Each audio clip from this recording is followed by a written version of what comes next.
what became clear very quickly was their love and interest in our culture and what made us great suddenly became less of a focus, slightly less important. Yeah. Technology has meant that we are contactable 24/7, which is part of the problem. This world of 9 to 5 and everyone has to pitch up at the same time every day and be in a great place and be able to work perfectly from 9 a.m. go. It's just long gone, isn't it? Hi everyone, and welcome to this episode of the podcast in partnership with Najahi Events and our awesome new sponsor, Smartcast. More about them later. If you're listening to this podcast on iTunes, then do me a favor and show me the love and leave a 5-star rating. If it's on any other podcasting platform, then the likes, the follows, the engagement in any way you see fit is really appreciated. Globally, we're witnessing one of the biggest transformations in workplace culture since the Industrial Revolution. And this shift, fast-tracked by the pandemic, has made workplace culture a hot topic for just about everyone. In fact, Forbes magazine ranks culture among its top 3 most important Future of Work 2021 trends. Here to share more about the important topics of building a superpower work culture, brand purpose, and culture transformation is the award-winning Queen of Culture herself, Lucy DABO. Lucy is a workplace culture expert and the CEO of Together, a dedicated workplace culture consultancy here in Dubai that focuses on people, purpose, and culture. Since 1998, Lucy has been providing professional consulting services to clients and businesses across the Middle East, Africa, and Europe, and is now on a mission to make great culture the norm within workplaces in the region. She knows what it means to build, manage, and perform in the business world with culture at the core. Her first business, DABO CO, which she co-founded with her sister Camilla, was the leading independent communications agency in the Middle East before it was acquired by Edelman, the world's largest PR agency. Get ready to learn all there is to know about why building a great workplace culture should be the top priority for all business owners. Cue the music.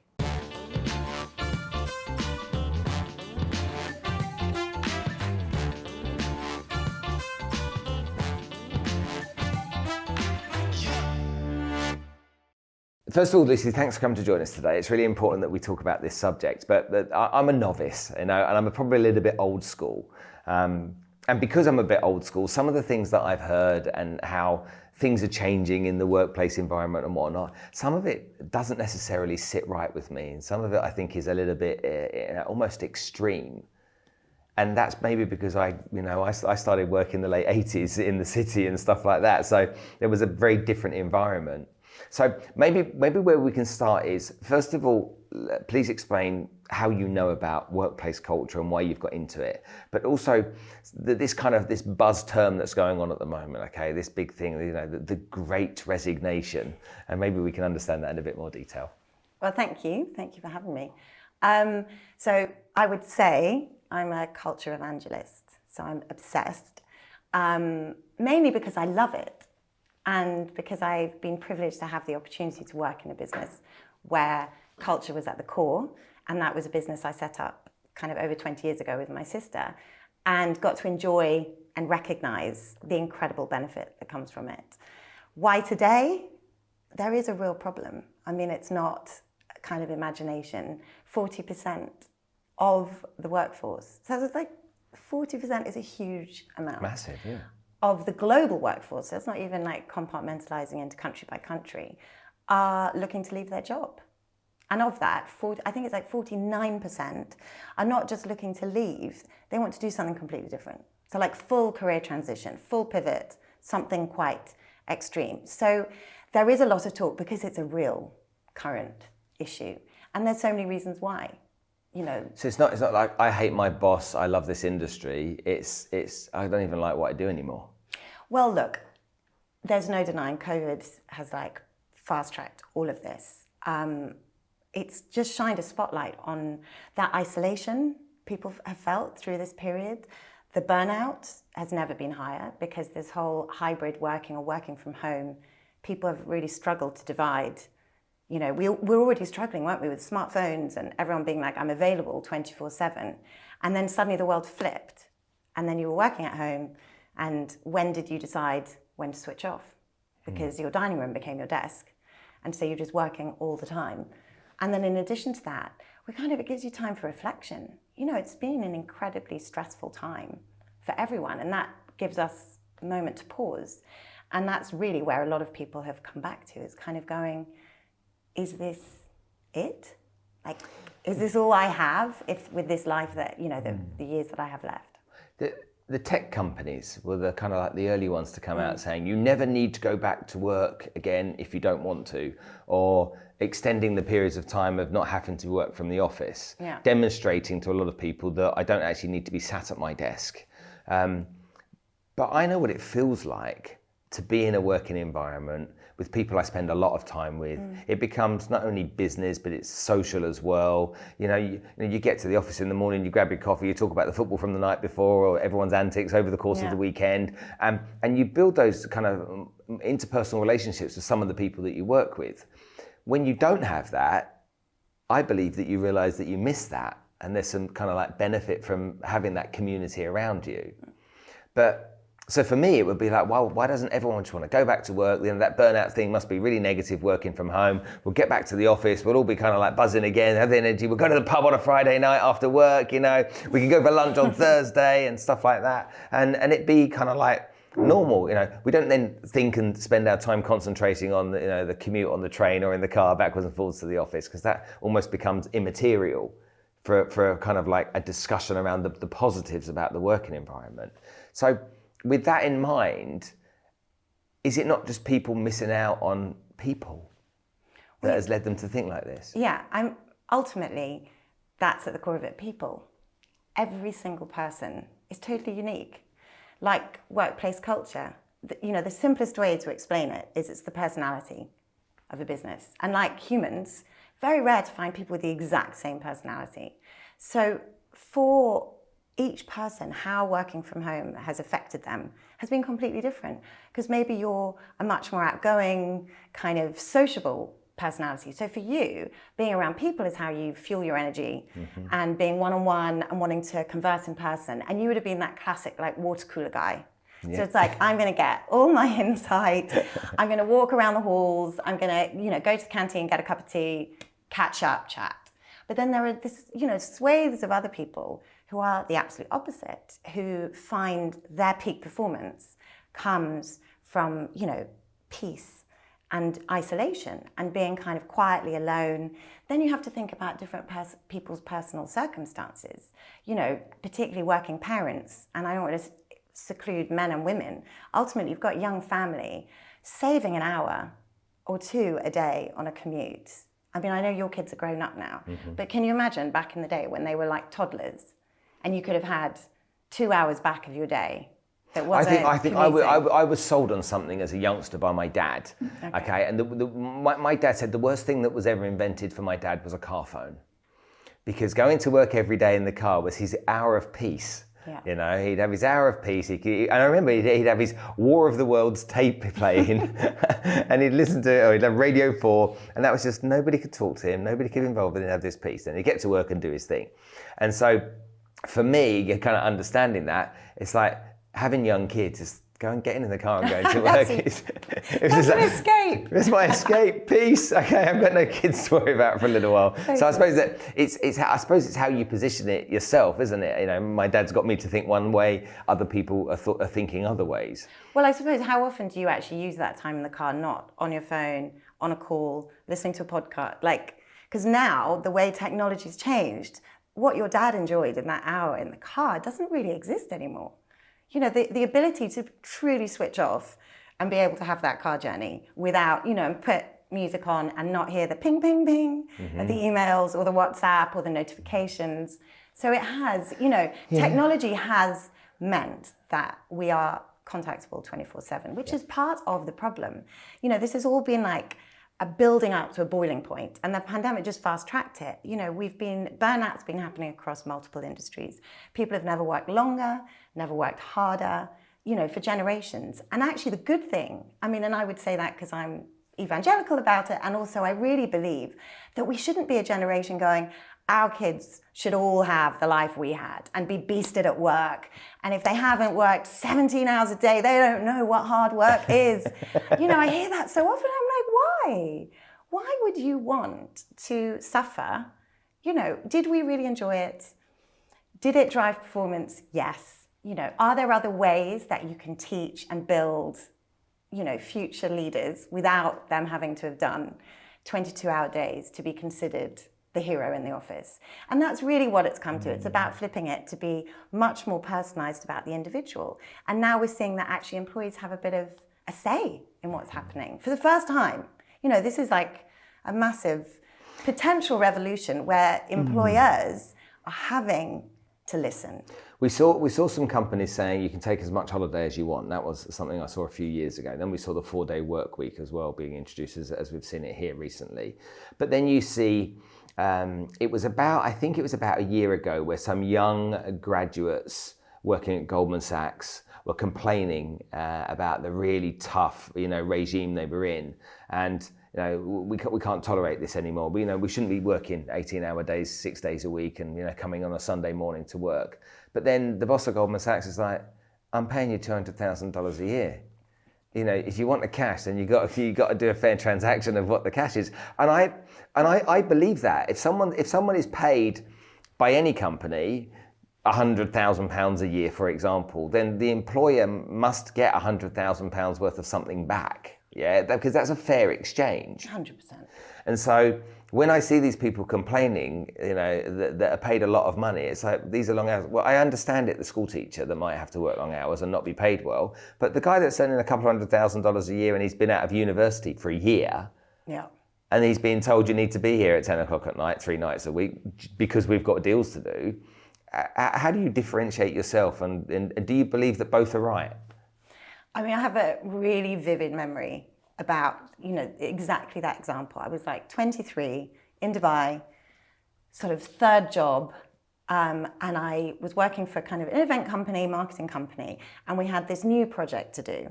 And it was like powerboat racing. The Formula One powerboat racing is happening in Dubai. We want to build a music festival and put on this big show, and we want to get sponsors involved and do all this stuff, which was totally up my street. My background was in advertising. I'd been doing that for a couple of years, and I was like, yes, I've always been innately hard worker, ambitious, let me at it. But it was just me. So one person being paid a pittance to do this job. It was the largest music festival the UAE had ever had.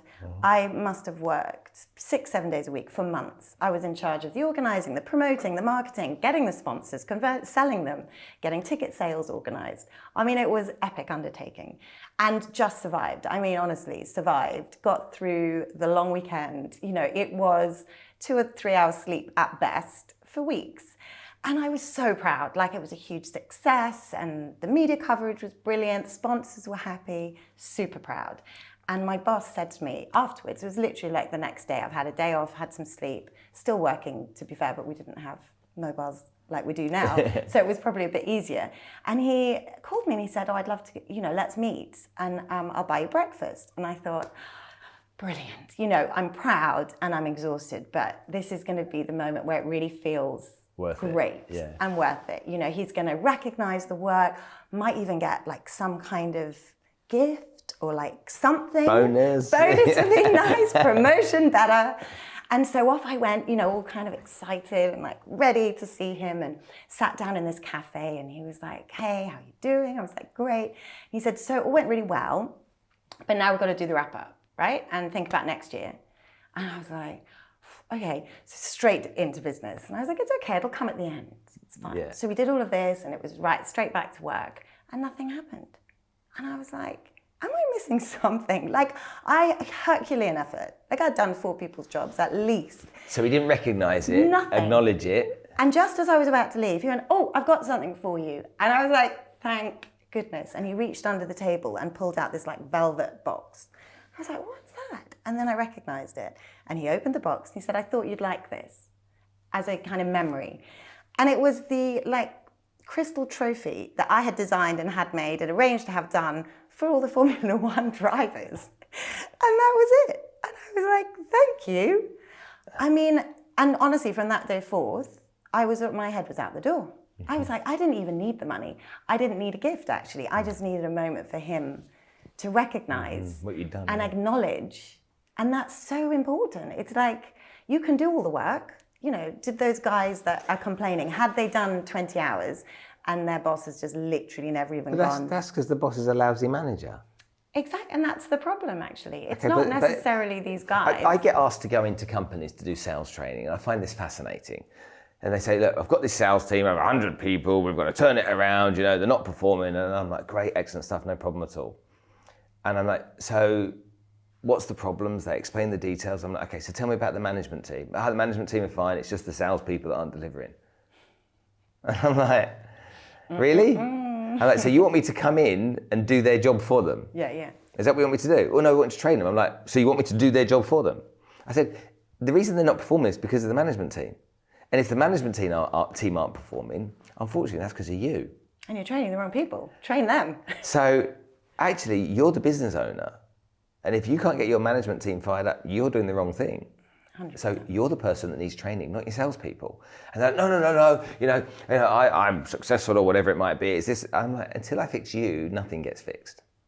And so, is that a workplace culture issue, or is that a company's understanding? Because promotions happen in businesses a lot when someone does a good job. You know, you did a really good job, and I'm going to give you a promotion into a new job, which isn't the same job. Different skills. Absolutely. And then they're not taught those skills. It's almost like they've got to absorb the new role with the skills that they've got. And no one's saying, right, we need to take you off site for a week to teach you what you need to, or a month, or you know what, we need to pay for a remote MBA because those skills will be important. Now, I'm sure some companies identify that kind of stuff, but a lot of companies don't, particularly here I've seen. No, it does come back to culture because it's how the business operates. Your culture is like the climate within which everyone is operating. So if you're in a culture of recognition, if you're in a culture of capability building, you know, everywhere's so different. But you know who does it so well, and I find them fascinating, is the courier industry. Like DHL is the pin-up. But to be honest, the whole industry, DHL is extraordinary. Not only are they every year in Great Places to Work Index, which is kind of a global index, where they interview all the staff, and that's how the index is managed. So it's really important. The information is coming from in the business. But at their Great Places to Work in every country, it's not like the US is number one, but you know, if you go to Mumbai, it's 54. They are in the top 10 anywhere you go. And what's really interesting, their leadership team, I would say more than 50% of the time, have come from within the business. And that's really unusual because what we see a lot of, because we've become this kind of media crazy world, is people ship in the superstar CEO, you know, pop them into a business and say they'll save the day. And actually you look at someone like DHL who's so consistently consistently performed. Through COVID, they were up. You know, their delivery was like 98%. With all that disruption, I mean, that's an extraordinary feat. Yeah. And because they find their people and they build them. And that's what they're doing, is capability building. They're not just going, oh my God, he drove that courier van brilliantly. Now he deserves to be like superintendent of the group. And then, no, they've gone, you know, they've shown commitment. Then there's a training scheme of how do you transfer those skills, build the capability so they can then become a manager and then a senior manager, and so on and so forth. So huge amounts of those leadership team are like 30 years in the business. So there's an investment there, but the return is a deep set loyalty from the employees that feel that company belongs to them almost. And they're so invested. I mean, you talk to people who work there, and I mean, that's why it's such a great culture, because they talk about their values. They're evangelical about their business. And it, you know, to them, the courier world and logistics is everything. You know, literally, they are so embedded and so engaged and so committed and passionate about every micro detail to get things from A to B. It's extraordinary. Okay, you've now. I have to ask the next question because you've just given me the pin up, yeah. Okay, so you don't have to mention any names. The worst companies out there, what are they doing wrong? What are the mistakes they're making that they can't see, that they need to focus on, and why don't they focus on them? God, there are so many. The biggest one, and it's so simple, they don't ask. You know, it's a crazy idea, but maybe ask people what's happening. Because, you know, so often if a business has been succeeding and trucking along and delivering on their numbers, you know, they might not be extraordinary, but solid, decent business. And that suddenly starts to change and decline. You know, people go into panic mode and everyone starts sitting in boardrooms and staring at spreadsheets and staring at the numbers. And actually, if you just sat down with individuals within the organization, said, what's going on at the moment? What's happening? the answers will all be there. And this is the most common mistake. People just don't ask their people the questions. You know, people love, and I mean, I'm contradicting myself now, because they love to put in a consultant and say, what's happening? And all they're doing is the same thing, is asking people in the organization what's going on. And without doubt, you will be able to unearth really quickly what's made that change. It could be something really simple. But what tends to happen is people ask, but they don't listen. And then if they don't listen, they don't act. And then potentially they don't then respond. And that's disaster, because we all know if someone asks your opinion, you're hoping that it will matter and they will act on it. Why are they not asking? Is that ego-driven? Is that you know, I'm in charge of my company and you're my minions type mindset? I mean, no, it's just not a people-centric mindset. So a lot of the time you can get, you know, very bureaucratic leaders who've come, you know, and they have a particular kind of module within which they lead by, and nothing will come around that. And a lot of that sort of soft skills that come with that aren't necessarily and haven't historically been really hammered home from a leadership point of view. And it's been the ones who are naturally or kind of innately doing it that have been successful. I mean, you go back to Jim Collins' book, Good to Great. I mean, that's been decades since that was written. And actually culture was one of the key contributors to what changed those businesses from good to great, right? Over that 15-year window. And there was, you know, it wasn't being hammered home as a great business metric when he wrote that book, but that's what he uncovered. And that's the difference. I mean, genuinely, I think it's a superpower. If you can get it right, the businesses that get it right, it's the difference between good and epic. You had an experience where you sold a business into another company and then essentially became part of that company for a while, and then you didn't. True. So for everyone listening and watching this right now, take us on the journey, because that was that a catalyst for you to really start thinking about this type of issue? Yes, but actually, I mean, it was part of it, but it goes way back. So Camilla, my sister, and I set up our business in 2004. So we're going way back. And the fact that we were sisters, I think, certainly contributed to the fact that we did build a values-based business. However, let's be honest, we didn't know that at the time. It was very intuitive, because it kind of goes back to that story I was mentioning with the boss who didn't recognize me. We set up business a year later. So that kind of had triggered me going, why do we do this for other people? Like, I put my heart and soul into a job, I got paid a pittance, I should just do it for myself. And then at least I would be in control of all of that. So that was kind of where it started. We then set up the business together, and obviously it incrementally grew. And for us, those values were very much, okay, we care. So I love that story, because care is just so powerful. We care about people, we care because it was like a family business at the beginning, certainly.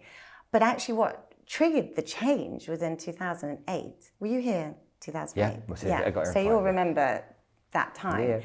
Yeah. So as a business owner and a business leader, that was a very dramatic, worst experience professionally.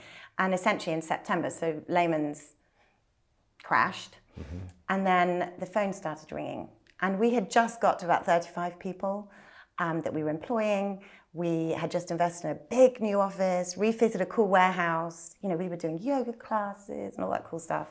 And the phone started to ring. So 2008 September, came into the office, first call of the day. You know, we're reading the news. Yeah. But it was like, hi, it's Nikhil, who we were doing all the mall communications. We need to cancel retainer today. Okay, fine. Phone rang again. Hi, need to cancel. Literally the phone rang and rang and rang for the whole day. And literally within 48 hours, we'd lost 50% of our revenue, which, look, small scale, small business, for us, utterly catastrophic. Like, it was just devastating, because you're going, what do we do? How do we go? You know, I didn't go to business school.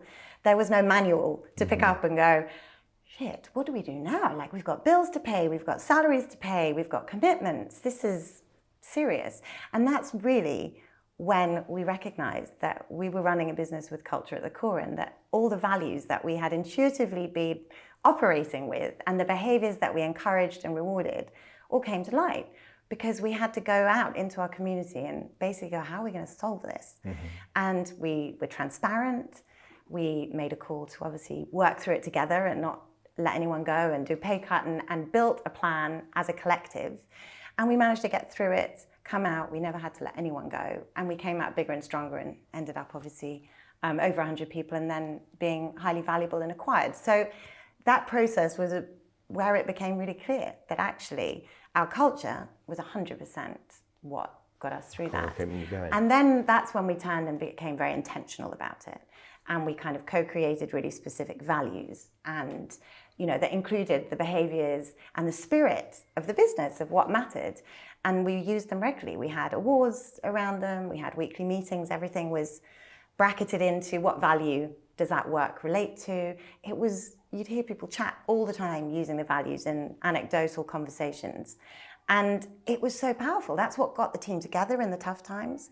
That's what ensured that our work quality was always the very best, which is why we were so recognized with so many awards. But that's what drove people, and it was incredibly powerful, and hence a long way around to the beginning of the story, why the acquisition, because that's what our acquirers saw as so compelling. We had built a reputation in the market as a great place to work. We were in the Great Places to Work Index. We've been in the SME 100. We had hundreds of industry awards, and we had great retention. And we were kind of capturing the talent, because everyone was like, well, you got to, because people were speaking highly of us. And look, not 100% perfect, but generally speaking, we had really good leavers. Everyone who left was leaving because we couldn't give them any more as an independent, either they were being offered something bigger, greater. So very different. Interesting. Well, what was interesting for me was when I met you and Camilla.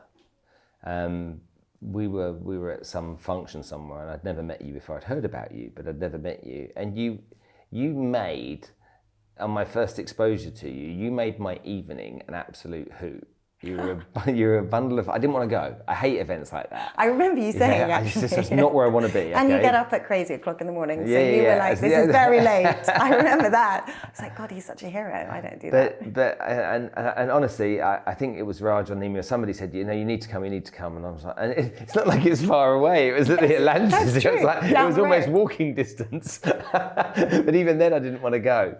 But I remember that you and your sister just had a real positive vibe about you, and a really kind of warm energy. And I'm sure that people working with you, of course everyone has good days and bad days, but I'm sure that working with you, people felt that and felt that the environment must have been a fun place to be. Well, care was core to that, because we deeply cared about the work. We deeply cared about the people, because we're professional services. We're nothing without people. So having a community of great talent is the only way you can get anything done. And actually, we work for a third of our lives. Let's be in a place that we want to be in, where we feel like we can do great work, we can be motivated. We worked really hard, and I think it's really important to highlight that. There is this kind of myth around culture. It's all fluffy, and everyone's doing yoga and ping pong. And it's like, actually, yes. And those things are great. But, everyone, if you talk to anyone, and we call them the DABO alumni, because there's this incredible network of ex-employees who all now are their own networks and support kind of group. And we all still reconnect at reunions, and some of them are in business together. It's awesome. But it's really important to they worked hard. They will always say, I never worked harder than I did it when we worked with you. Even though it was one of the most enjoyable experiences, it was hard. We weren't sitting around filing our nails. Hey folks, quick interlude. Our new sponsor is Smartcast. Now, they've got involved in our podcast for two reasons. Number one, because we are aligned, and number two, that they believe that you, our audience, can benefit from what they do. When we understand the problem of food security for the future, we'll notice that by 2080, there's not going to be enough farm land to produce enough crops to go in our bellies. And if that's the case, we're going to have problems with not only nutrition, malnutrition, but people and hunger. Food security is something that everyone should be able to rely on, and Smartcast is creating technologies to enable that to happen. Vertical farming strategies are one example of what they're doing. I really believe in their project, I believe in the business, and I believe in the future, hence why I invested in them. And hopefully by going to check them out at smartcast.com, you'll learn more about them too. And if you ever want to get involved in investing, sustainable investing, that's not a bad way to go, is it? I think the first job I had when I was at school was in a factory making plant pots. Wow. And they had these big machines, and you'd put these plastic pellets into this hopper, and these machines would just clump out these plant pots, round brown plant pots, and I'd stack them up and put them in boxes. I did it for a month. It was the most depressing month of my life. I even remember it now. I was 15 years old, and I just did it for a month. And I think that, I had to work hard, but I think that when you're doing something you really enjoy, working hard isn't the same. Yes, you might work long hours, you might have to have deadlines and tight deadlines, and you might need to execute and stuff. But when it's fun, okay, it's a different type of thing. Lando Norris, the Formula One racing driver, was being interviewed about his career a little while ago. And they said, what's it like having a job like this? And he just said, a job? I haven't got a job. He said, I don't have a job. I do, I love every day. I race cars, I haven't got a job. And for all of the sponsors out there that are getting benefit from those guys that are having their brand on their shirt and the TV stuff, okay, for those businesses, it's really important that message is seen on the TV screens. But for him, it's just like, I drive cars. And he's like the happiest man on the planet. and there are many people out there that are in that type of place. And so there's two aspects to this. It's number one, in that whole workplace culture, it's the environment, but it's also doing something you care about or that matters to you.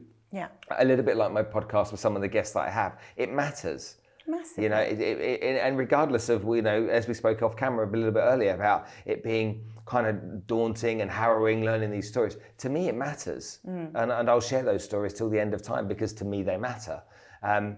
When it comes to being in business just because you want to make money, there are some people out there that are motivated by money. They're motivated by what the money can give them, and so that drives them because their focus is on the work providing the end goal of the big house, the private jet, whatever it might be. But that's just such a tiny percentage of the population, really. And you can have both, and that's why purpose. I know people talk about it all the time, but that is ultimately what it is. Why does the organization exist outside of making money? Because ultimately everyone has to make money. We're not, no one's running charitable causes necessarily. Yes, how can we have a charitable contribution in some way?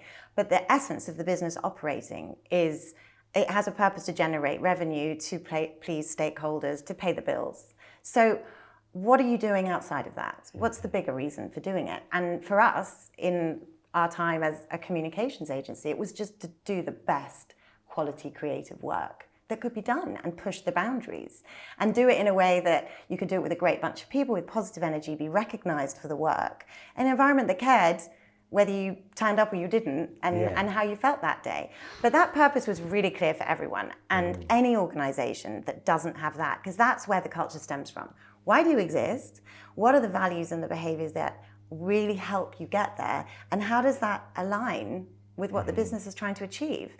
Because the power of having a group of people come together behind one cause is phenomenal. I find it quite interesting when you talk about this, because I think about my daughters, and they're very different kids, and everyone will say that Taylor, my eldest, is very driven, very focused, knows what she wants. She knows the industry she wants to go into, and she wants to be successful in that space.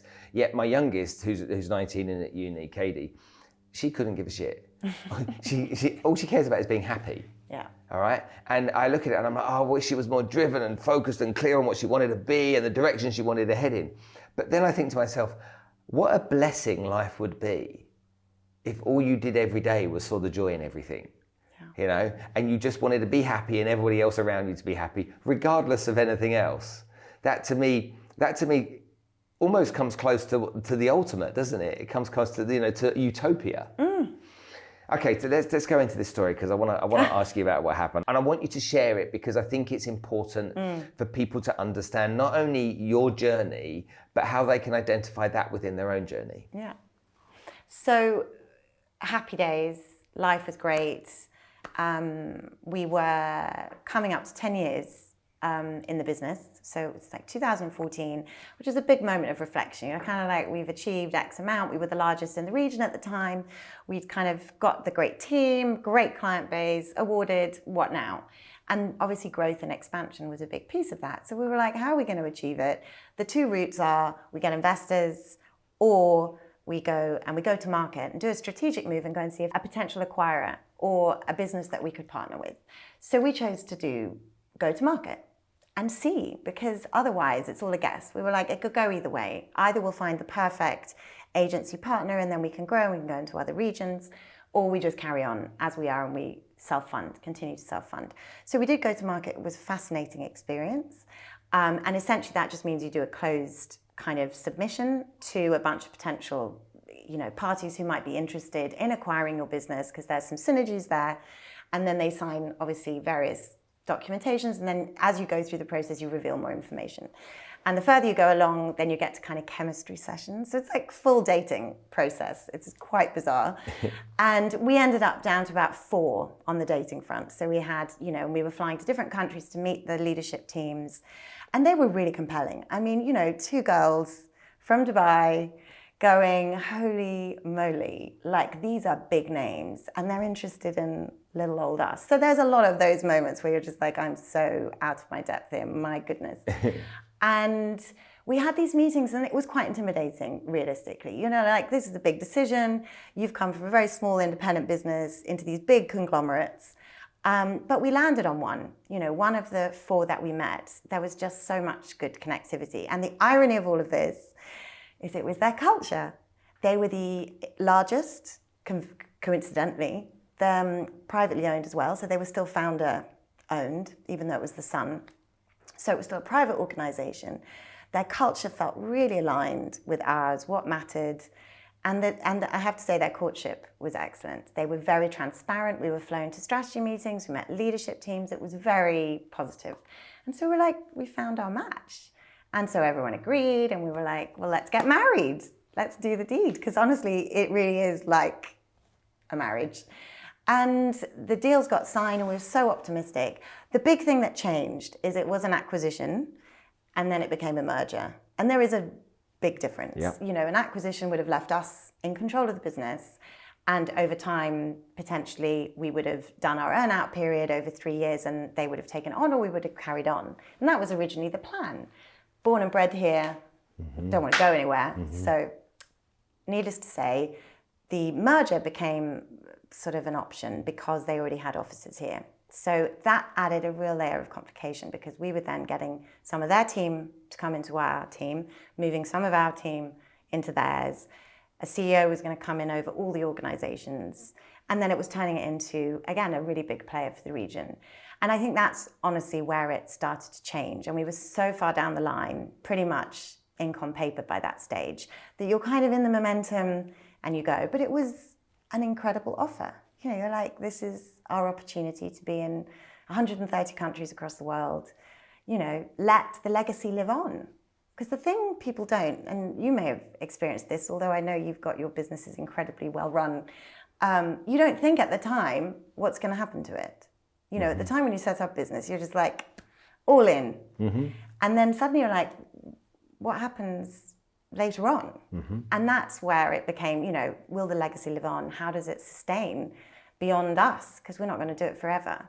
And that was the great solution. So we had a happy marriage and everyone signed the deals and I couldn't believe our luck. It was like, wow, we built it, we've sold it, we get to still run it. Our people are all getting opportunities. Yeah. Couldn't have been happier. And then I think that's when things started to unfold. And what became clear very quickly was their love and interest in our culture and what made us great suddenly became less of a focus, slightly less important. And the bureaucracy of large organizations, that sort of corporate culture crept in.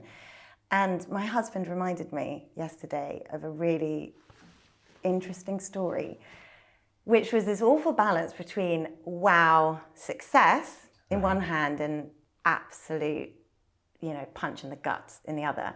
And him and I were on a weekend in Vienna winter Christmas market shopping, stunning city. It's like, this is such a treat. And at the time, we were doing a huge project for Lululemon. And we're doing this big Dubai and yoga mats on Jumeirah Beach, great media shots, big event. And I was sent that morning, we're walking through the streets and the phone pings and there's the picture. And I'm going, I am so proud of our team. Like, how mega. I'm here, they've done everything. That is a huge moment, a fully sustainable business that doesn't need me at all. And then in the next breath, an email drops. And it's been a correspondence between the kind of EMEA CEO and myself about some decisions within the business. And I had been saying, oh, we do it this way, and this is what we would recommend. And having built and run a business, might have an idea or two. And the response was, yes, but you no longer are in the business. You don't have that decision-making capability anymore. Exactly. Oh, shit. I was just like, and then you have this horrible feeling. You're like, God, how naive. I'm so stupid. Like, of course. Then you're like, hang on a minute, no. Like, you at least should listen, talking about people hearing. We don't need to be right, but we need to have an exchange of, and we're partners. Or that's how we had seen it. So there was a very quick shift, and that was very difficult, I have to be honest. And so in that moment when that happened, you're walking through these markets, you're having a lovely time with your husband. Tell me what happens to the mood, and then what happens in the next hour. I don't mean in terms of walking through the streets. What happened in your head in the next hour? I was so gutted, because I think when you're a small-time entrepreneur, we're 100 people. It was not huge for us, but in the great scheme of the business world, it's not the biggest thing that's ever been done. But you're just like, I don't know, how could you're already questioning your own decision-making. You're kind of intimidated by the big global behemoth that's been, so privileged that they would look at us and consider us. Mm-hmm. And then you're going, but I kind of, we've done all right. We've got an incredible track record. You didn't buy us because we were shit. Exactly. Yeah. Where is this suddenly all changed? And where is it that one opinion is more important than another because it maybe has, a business school degree behind it? Or, and look, honestly, naive. I set the business up at 26. I'd never worked in a large corporate organization. I am absolutely the worst at politics. You and me both. I don't do politics. I don't even know. I mean, it literally paralyzes me. I don't know how it works, which is odd because, socially I can cope. But in that dynamic, I think when you're so unfamiliar with it. And it taught me two really valuable lessons. You can never underestimate how much time it takes to bring people together. The months and months of time that went into doing a contract. And the minutes that went into, now it's announced, let's go, it's just totally off base. What in that moment though, upon reflection, did you regret that you'd chosen that company, or did you regret that you didn't understand enough, maybe as much as you should, or did you regret that maybe you weren't as smart as you should have been around that decision-making process? What were you feeling there?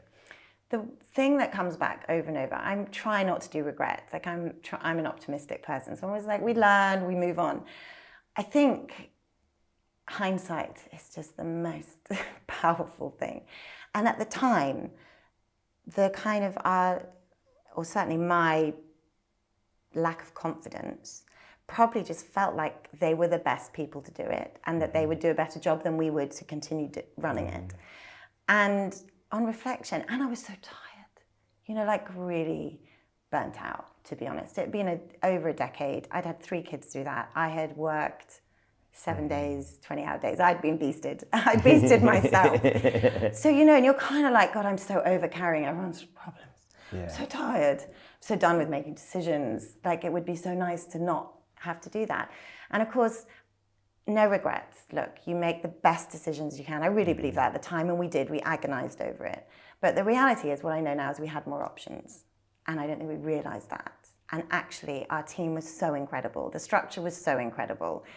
that I could have taken 6 months off, rebalanced, recharged, like reconfigured, which is really what I needed, and come back and we could have carried on. But we live and learn. And to be honest, it's why I'm here today, right? Hoping to change the world and bring great workplace cultures to other people, because those experiences just brought home that you can't demand. You know, culture's not a mandate. You can't just go, today. It's a movement. It's real. It's human, and it's people-centric, and it has to be defined. It has to be invested in. You know, my dream, Chief Culture Officer, sitting in the leadership team. It's that important. And how far away from that do you think we are? If I'm too realistic about it, I wouldn't do what I do and get up every day, because we're probably a way off. But Chief Diversity Officer, that wasn't a job. No. 5 years ago. Chief Happiness Officer as well, yeah. So I really, you know, as I said, I'm an optimist, and I think if you're an entrepreneur, you need to be, because, you know, you have so much stacked against you so often. What's really important is everyone's talking about it, and that, to me, is brilliant. What I think the challenge is, people don't know what to do. So at the moment, there's just a lot of chat. You know, if you search it or you pick up a business magazine or any kind of, everyone's talking about workplace culture balance, but actually, really people are lacking on what do I do to address it? How do I act? Because I just sit here and read about it and talk about it. I mean, there's a lot of talk about this with regards, I mean, Jordan Peterson talks about it a lot, about the right people should be in the job. It shouldn't be about man or woman or colour of skin or you know, ethnicity or religion. It should be about the right person for the job. And South Africa went through a period of time of their BLM movement, and where they wanted to try and bring more black people into the workplace where whites had traditionally had those roles.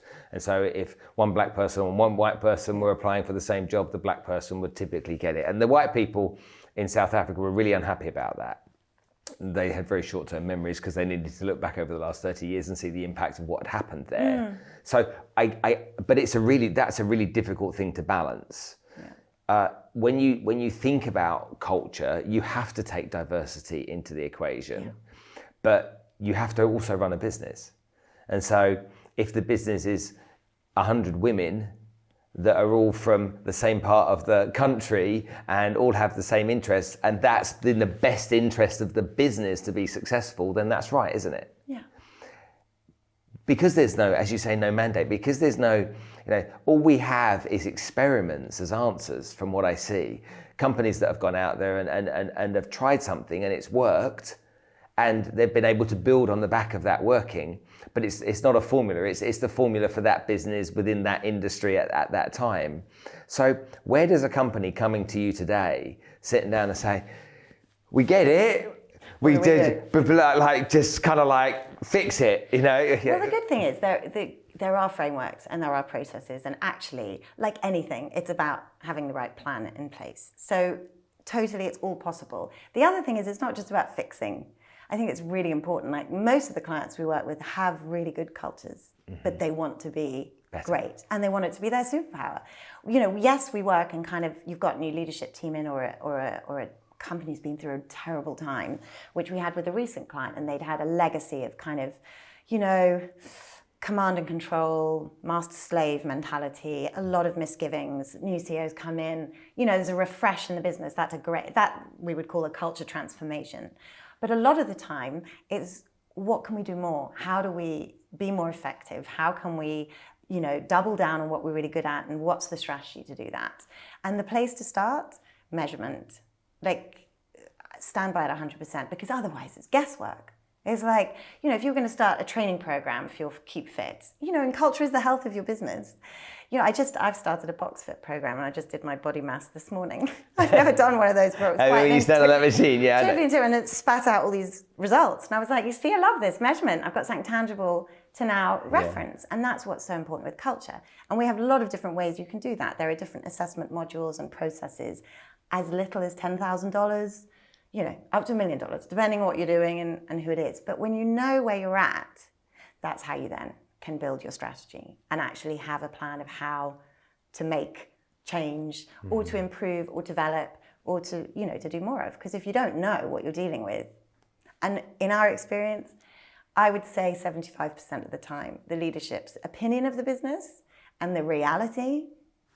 Two very different things. Very different things. When we talk about the health of people, we have physical health, which was standard forever.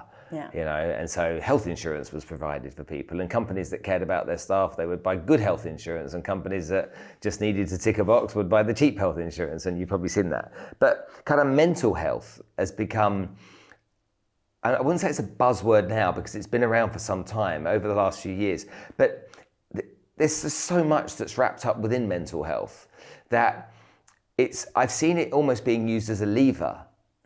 Rather than really solving problems and trying to help. Now, so one of the businesses we own is a corporate wellness business. We've noticed lots of companies are like, we want to make sure our staff are well. We want to make sure that physically, obviously, but we want to make sure that they're in the right place. They face challenges and want to make sure that they're peak performers essentially within their organisation. And so they're investing more in learning about it. But it can be abused, can't it? Well, I was going to say, that's sort of an outcome. What's the symptom? And that's the difference. Normally, if you're seeing in an organisation that mental health is generally, or mental well-being is compromised in more than unique, because, some suffer more than others, it's very personal, then there's probably a symptom within the business. And that's when it's like, what's happening in the organisation that's creating a much bigger need for it? Some of it's societal, some of it's environmental, and it is important. If you work somewhere with a great culture, the benefit is your mental health will probably be improved, because depending what the reasons for you to be struggling, which could be in your personal or your professional, and there is an overlap, of course, but it's a real time for listening. And like you said, you gave the example earlier, if you care, if an employee feels psychologically safe, that they can come in and be having a bad day, and that's okay. You get a pass. Give them a duvet day. We've kind of, this world of 9 to 5 and everyone has to pitch up at the same time every day and be in a great place and be able to work perfectly from 9 a.m. go. It's just long gone, isn't it? We all perform differently. We all perform better in certain times, and some of us are going to struggle more than others. And I think that's the real excitement now. I mean, I've worked with people who really struggled with mental health issues, and that was a time where we didn't talk about it. And I always felt so privileged that they felt they could share and tell me. And, that's a huge responsibility that comes with that knowledge as well. And I was like, these are some of the most gifted people I've ever worked with. And I was only too happy to be flexible. And they could say, I'm really struggling today. Don't worry, come back to me when you're all good. Because I knew that the time they were there, they were giving 150%. And that's really, we've all got to be a bit more open-minded. Yeah. This rigidity to things should be, one way doesn't suit everyone and never will. And if you want to get the best, look, we're people. People performance drives business performance. Like if everyone just kept remembering that the people are at the core of that, it's not, unless you're obviously working in a factory and machines are doing everything, I get it, different. Yeah. But when you're primarily a people-oriented organization, if you're not really thinking about the people, you're never going to get the performance that you want. When you go back to your journey and you remember your experience, how important was that in shaping what you do now? Do you think that was like so critical? And do you think it makes you really sensitive to people's feelings and experiences, maybe more so than before you had that merger take place? Yeah, it's a lot a lot of questions in one. It really does, because I'm very sensitive actually to people generally, which has been an advantage to my previous life, because that sensitivity in terms of client work and understanding people and recruiting is helpful, because I can really read quickly what's happening. So it makes me hypersensitive to that. But what my own personal transformation was a huge turning point, because I had set up business so young with no experience. I mean, experience, but I'd never had a great manager, ever. I'd never had an appraisal. And I worked with my sister. Trying to ask her to give me an appraisal and vice versa was never really going to work. So, the way I was leading was so based on instinct and kind of what I'd seen and what I thought was right. And it was only when I had some executive coaching before we did the acquisition. So it was probably about 7 years in. That was life-changing for me because I have finally had this opportunity to learn about myself and have a level of self-awareness that I had been oblivious to. And so I was a classic entrepreneur. I mean, like, do everything myself, control freak, you know, everyone's really empowered. Not really, I just do everything. You know, I check everything, all of that stuff. And look, it wasn't disaster, but I mean, I had so much to learn and could do so much better. And through that process, it was so liberating. I was like, let's try it. You know, it really changed me so much. And my team at the time were like, who even are you? Because they were like, let's do this. And I'd be like, oh, why don't we do it different? What do you think?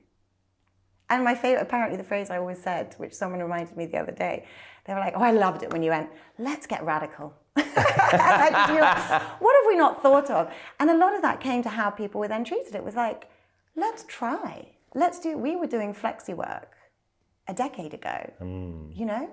Do it as, you know, look, it wasn't perfect, but we were trialing it. We were hiring part-timers, even though it was more expensive from a visa, because we were like, want great people for half the time, that's great.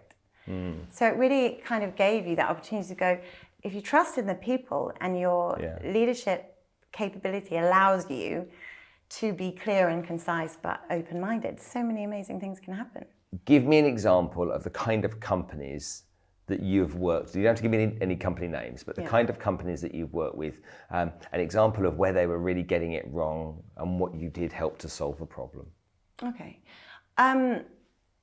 A good example, because I think it applies to so many companies, is an international company, North American media company. Without giving it away. Yeah, I'm like, you can North take American the quiz. media company from New York with a female CEO. Yes. This many employees and they do this. And that's all you're getting. I'm not giving you any more. Well, actually, you might get it. And I'm sure they won't mind.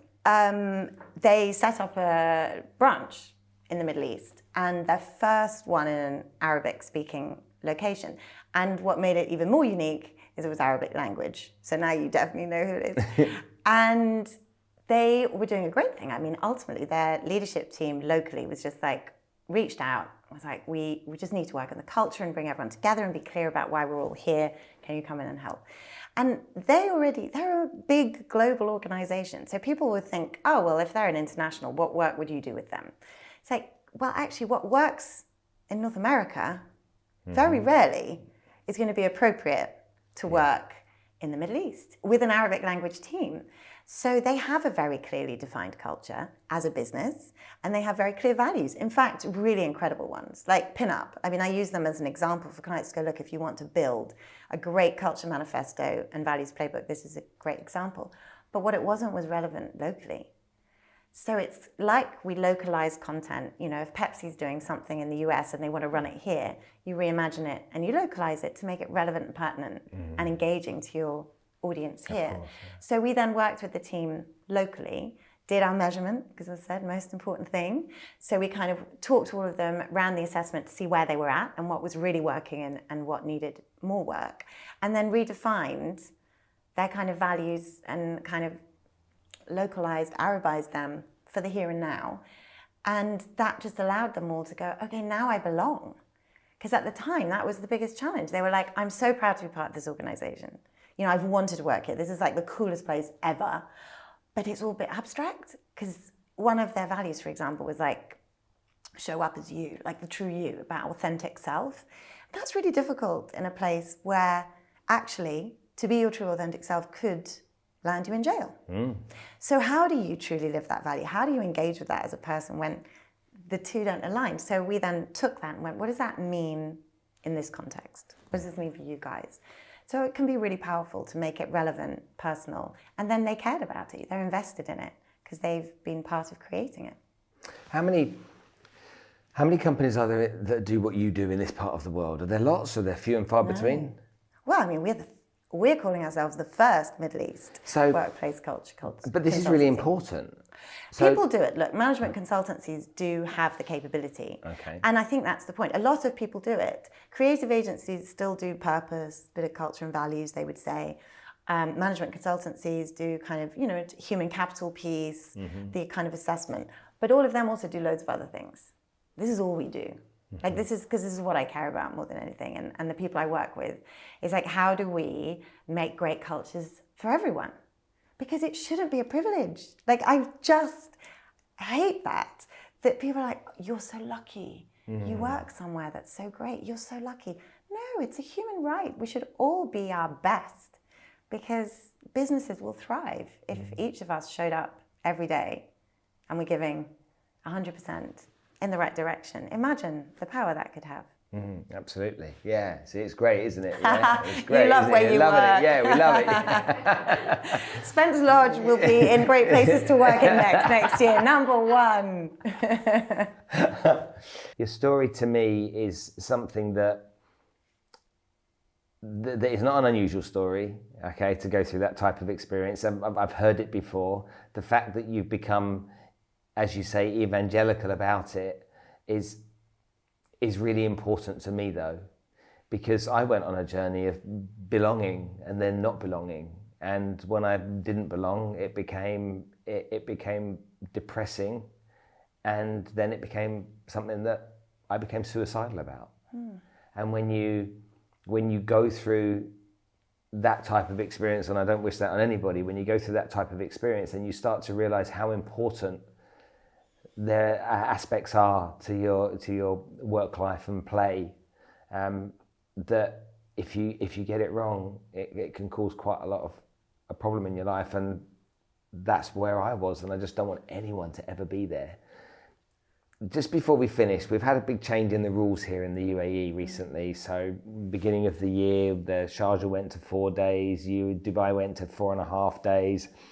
Something that I've disliked for many years, where a job role, depending on nationality, is paid a different salary, which I just don't think is right.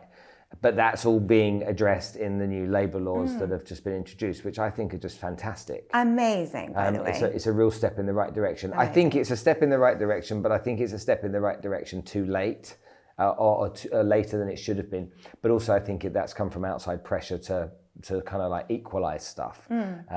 Labour law relating to, maternity. There was something on Love in Dubai recently about people, can complain if they don't get their salaries on time. I mean, what the heck is that all about?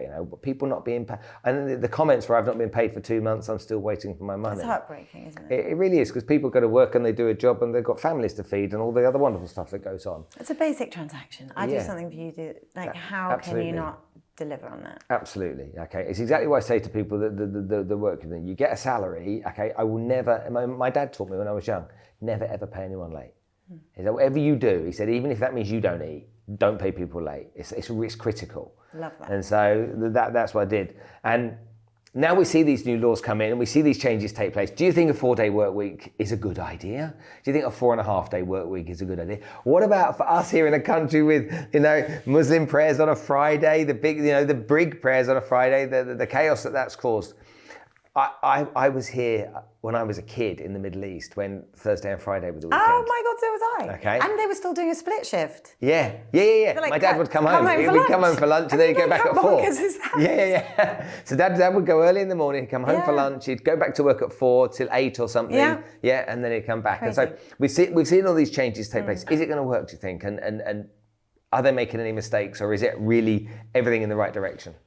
I think firstly, what we've shown, and that's blown me away, is how quickly we're so adaptable now. We saw that in the pandemic when everyone suddenly had to go home and work, and how quickly people were just back on it. And the same with the new working week. It seems to have, enforced, yes, very, very short notice. I think we all agree that was probably a little harsh because, major organizations, that's a lot to think about. I mean, a great friend of mine is a CEO of a family conglomerate here, thousands of employees across multiple lines of business, trying to figure out how you're going to make that work with 3 weeks notice. I mean, cruel. But it's working, sometimes pressure. They say if you give yourself 6 months or a week, right? You do it in the same. So we've proved that. There's great examples of it really working. Iceland did an amazing program between 2015 and 2019 of a 4-day week. Same pay, same productivity. In fact, sometimes increased productivity. Really good example. And UK is about to do it. So that's coming. I think that will be great lesson to be learned. The challenge here we have is it's not universal. And I think that's where we're going to find challenges as we move forward. Because the immediate people who benefit are public sector, because there is going to be a clear structure around that. Actually, education, because it's a hard stop, which honestly, they deserve. I have spent the last 2 years going, I cannot imagine what it must be like to be in education.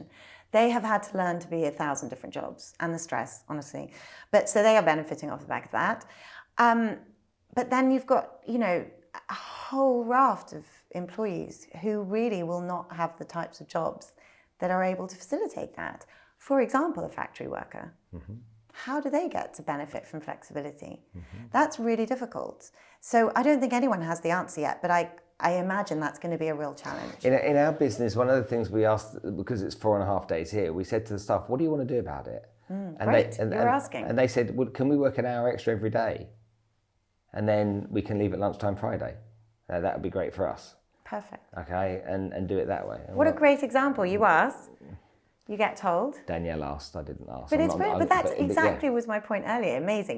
You solve the issue, everyone's bought in, everyone's committed to it. Your success will be astounding because you're all bought in and committed. Yeah, and everyone's... It is difficult. Look, I would dream, a 4-day week would be fantastic. I think most of it's discipline. I worked for a brief period back in a corporate.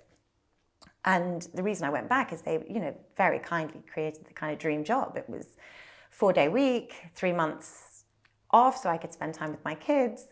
And it's not a job. I know. You're hanging out with Lando Norris. I was about to say, I'm like the F1 driver. 4-day week, 3 months holiday. It was amazing. Don't get any ideas. To be fair, it started as the pandemic began, so it kind of never really worked in the way it was meant to. But that was my point. I think, discipline. I'm working on my discipline. 4 days with equal productivity, doing it in 4 days, that requires capabilities that not everybody has. And that would be a definite area that people need to invest in. How do you? Because I don't know many people who, like we just said earlier, if you're given X amount of time, you'll do the work. If you're given managers are going to be under more pressure, and most managers aren't capable. It's an issue across the board that most middle managers need a lot more capability training. You need to be clear about your expectations. You need to be clear about boundaries, which relates to hybrid working as well. There's a lot more pressure on managers to make... No, it's not only that, it's the outbound pressure that's been growing every year from social media, because people are spending more and more time there. So if they've got to be more efficient, they've got to be away from that, that time consumption of nonsense, okay, so that they're spending more time being efficient at what they do. But you're right, I hadn't thought as much detail about that. The leaders of businesses, I've now got to get out of you in 4 days what I get out in 5 days. Yeah, because we don't suddenly have more money to pay more people. Yeah, that's right. And then I think we're going to have this risk about burnout, which is a real issue at the moment generally, that you're now doing, most people would rather work 5. If you then say to me, I'm struggling already, now I've got to do that in 4, that's not a privilege, that's a burden. And that's when it's not going to work. So I think we can only wait and see and hope for the best, but expect that there'll be teething problems. A place that your company are front and centre of being able to make happen. Lucy, absolutely, anytime. Thank you so much for coming to join us today on the show. It's been a real honour chatting to you, and you're just that bundle of happiness and joy, and I love your optimism. So. Thank you so much, Spencer. It's been, as you said, much more enjoyable than expected. I really liked it, and thank you to you. It's been fab. Thanks. Thank you.